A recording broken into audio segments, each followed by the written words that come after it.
Today's going to be 35-1. We're going to take a look at inverse trig functions of sine and cosine. And so today's objective, we're going to evaluate inverse trig functions for sine and cosine. Now, without going into too much detail, because we're not going to really be able to spend a whole lot of time on that, when I use this phrase inverse trig function, we're talking about sine of -1 of x, like f of x equals, or arc sine of x, because we said both the sine inverse and arc sine, they have the same symbology, they mean the same thing. And how do we get these inverse functions? Well, if I were to look at f of x equals sine of x, I know that my parent function is going to follow this example here.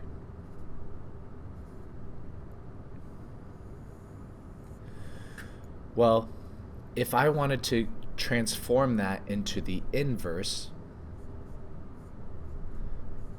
that's going to be arc sine of x. Now we said that with the inverse, we swap the x's and y's. So if I have the inverse here, well, my first value is 0, 0. If I swap 0 and 0, it's still 0 and 0. My next one, this is pi halves, and this is 1. Well, if I swap them, this now becomes 1, and this now becomes pi halves. And then the next value, this is pi, and that's 0. So pi and 0. And then if I continue to follow that pattern, it's like my sine graph is now going up and down. It's kind of weird. It's interesting looking. But there's a major issue with this. The graph that I just drew, it's not a function. It fails the vertical line test. And so we have to limit the domain so that this graph is a function. And so what we do is we limit it for sine specifically. We limit the domain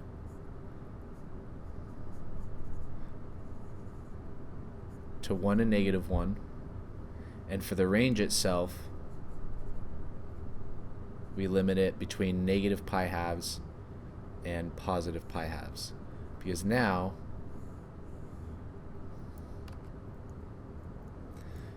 with this piece here, that passes the vertical line test. So these are just going to be some of the elements that we need to take a look at as we go through this. So just know that we're only going to be focusing on the inverses, and we're going to have to pay attention to that implied domain and that implied range in each of these. You're going to kind of find out that this is kind of easy, but it's kind of difficult because there's seemingly a lot going on. But the more you practice it, the less it seems like it's overwhelming. So here are some of the properties of arc cosine and arc sine. Now the pieces that we need to focus on are these. This says that this is the domain, meaning that values for some sort of equation cannot exceed -1 or +1. My range cannot be, or for arc cosine is between 0 and pi. As we notice, what I drew for a sine, we said the range is between negative pi halves and positive pi halves.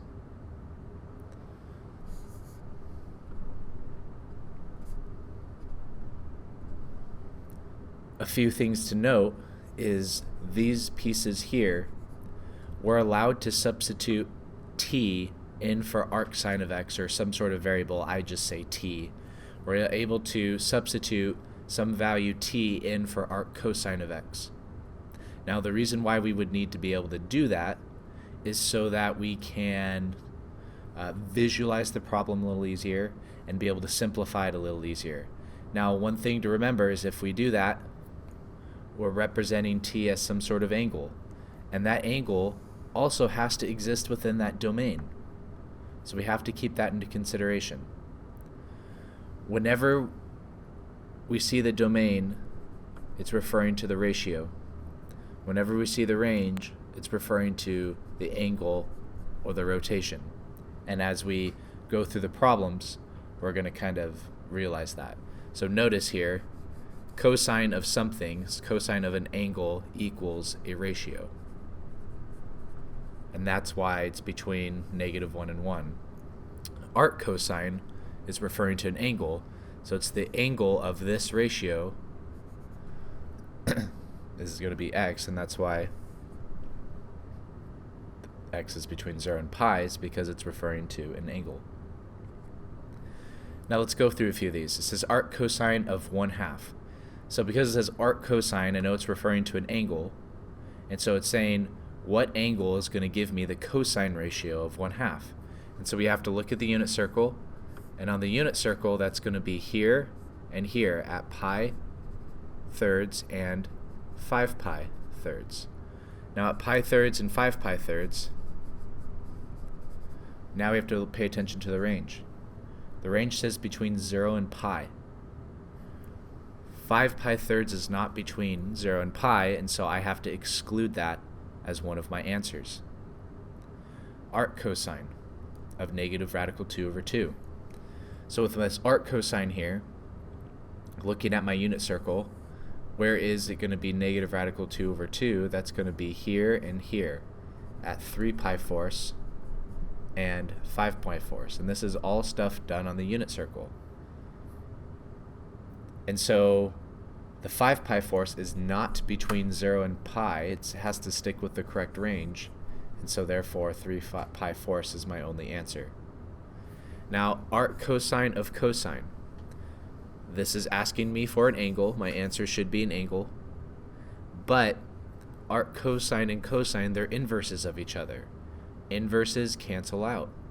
And so I'm left with pi over 6. Is pi over 6 between 0 and pi because I have to follow the range? The answer is yes. And so this is going to be my answer. Same thing here. It says cosine of arc cosine. Well, it says -3 over 5. Because it says cosine first, my final answer is going to be a ratio, right? I'm looking for a ratio. Now to represent that, it's either going to be between here and here because it has to be between 0 and pi. Now if you notice, cosine would be positive in this quadrant, so that's why it can't be that. So I know it's going to be in this quadrant here. And so the arc cosine and the cosine are going to cancel out. My final answer is going to be -3/5. Now looking at this, the cosine of 2 arc sine of x. This is where, using maybe this property or this property may help us. I want to substitute this value in for t. I have no idea what's going on here. This is kind of difficult to visualize. So I substitute it with t. Well, now that's a double angle identity. That's much easier. So my double angle identities, I have cosine squared t minus sine squared t. But now that I have cosine squared t minus sine squared t, that means I have two values that I have to look for. I have to look for cosine of t, and I have to look for sine of t, so I can take those values and plug them in. So how do I find that? Well, we did say t equals arc sine of x. So the angle with t of arc sine of x, that means that this here is a ratio. That ratio of sine is opposite over hypotenuse. So x, or x over 1, opposite x over hypotenuse 1.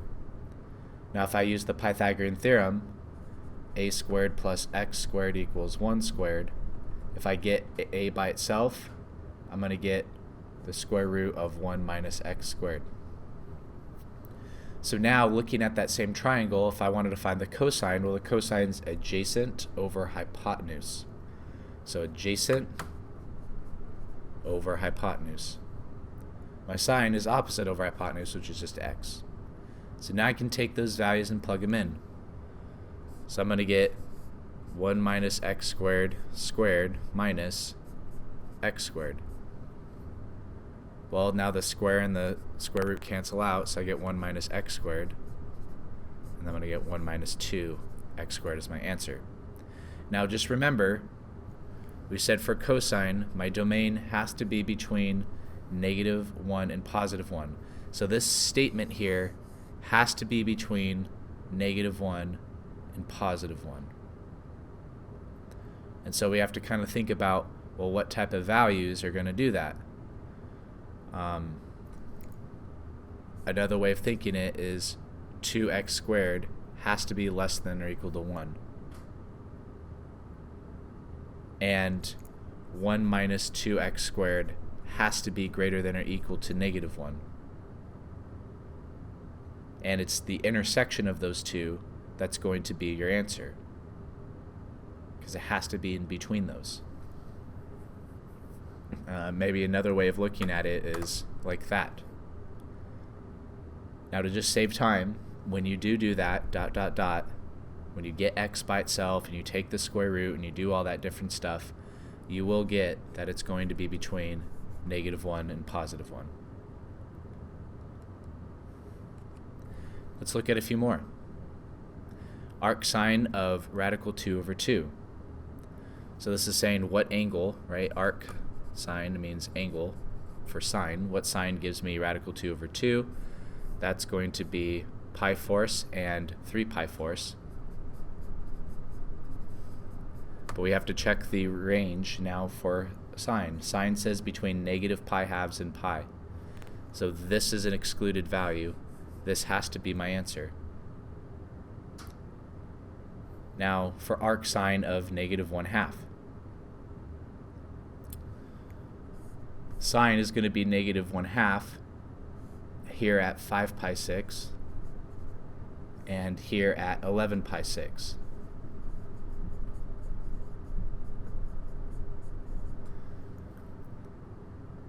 Now we have to pay attention to my range. My range between -pi halves and +pi halves means quadrant 1 and quadrant 4. Now, this is not even in the correct quadrant. That 5 pi 6 is in quadrant 3, so I can immediately get rid of it. But that 11 pi 6, it's in the correct quadrant, but it's not between -pi halves and +pi halves. So I have to convert it to where it's going to be. And so instead of just thinking of it as 11 pi halves, well, what if I do what would be the rotation there in the negative direction from 0? In that case, it's going to be -pi 6. Now the arc cosine of 11 pi 6, again, these cancel out. And so my answer is 11 pi 6, but looking at my range, 11 pi 6 is not between 0 and pi. So because it's not between 0 and pi, I have to convert it between 0 and pi. So taking a look at this, 11 pi 6 is here. Where else is cosine going to be 11 pi 6? Or where is my ratio going to be equal, I should say? That's going to be here at pi 6. They're both radical 3 over 2 there. So instead of saying that that has to be 11 pi 6, I have to say it's 11 pi 6, which puts it between that 0 and pi. Last one, sine of arc cosine of -3/5. So I know I want the sine, the arc cosine of -3/5. Well, arc cosine, we said that that can only happen in quadrant 1 and quadrant 2. Because it's negative, it has to be quadrant 2. So drawing this, that's going to be -3/5. Now we're looking for the sine of that. Well, if I look for the sine of this, we said sine has to be either between -pi halves and +pi halves. Well, I know through the Pythagorean theorem that's going to be a 4. And so my sine is either there or there. But because it's either in quadrant 4 or in quadrant 1, notice that cosine is positive here. Or it's impossible for cosine to be there. The only place that both the sine and cosine share is going to be here, and so it has to be that value there. So my sine will be 4 over 5.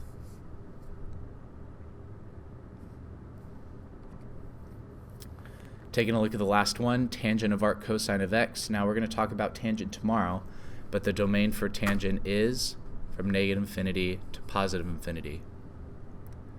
Now drawing this out for tangent of arc cosine of x, once again, if I say tangent of t, it's a little easier for us to kind of imagine. And so I'm going to say t is going to be the arc cosine of x, which means, once again, I have to draw that triangle where now its cosine is adjacent over hypotenuse, so adjacent over hypotenuse. And so now, using the Pythagorean theorem again, x squared plus a squared equals c squared. You're going to get the square root of 1 minus x squared. So now the tangent of t equals the opposite over adjacent. And so that's going to be my answer there. But we have to pay attention to the domain. Now remember, the original domain of tangent is negative infinity to positive infinity, so we're okay there. But what if I divide by 0? Well, I can't do that. So I immediately can say x cannot equal 0. And then I can't have negatives inside the square root, so I take whatever's inside the square root and I have to say that has to be greater than or equal to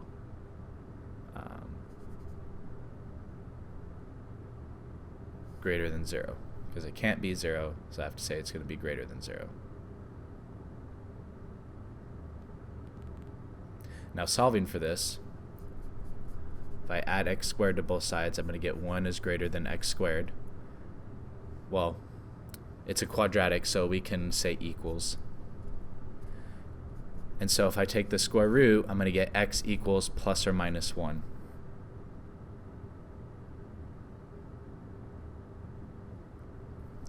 Now, on my unit circle, we already qualified and said that it can't be 0. So that's good. So at 0, it's going to be an open circle. Now we have -1 and we have +1. Now we have to test, can it be that -1 and +1? Well, if I put in a +1 up here, I'm going to get 1 minus 1, which is 0, 0 over 1. That's okay. I have just 0. So I'm allowed to use both the negative and positive values for that. But this is where we have to test each region and see, is it positive or is it negative, right? I have 1 minus x squared is greater than 0, greater than equal to now, since I said I can have those values of -1 and +1. But if I test, let's say -2, well, I get 1 minus -2 squared. That's going to give me a negative number. That's going to give me -3. Or that's false. It's a negative. Between -1 and 0, if I test like -0.5, I'm going to get a positive. If you test 0.5, you're going to get a positive. You're going to test 2, you're going to get a negative. Now, because this statement says values that are greater than or equal to 0, values that are greater than or equal to 0 are positive values. It wants positive values. And so my answer is going to be from -1 to 0, union, from 0 to 1. And that's my domain. So you need to have both of those for these. Now this does conclude our lesson. If you guys do have any other questions, please leave them in the comments.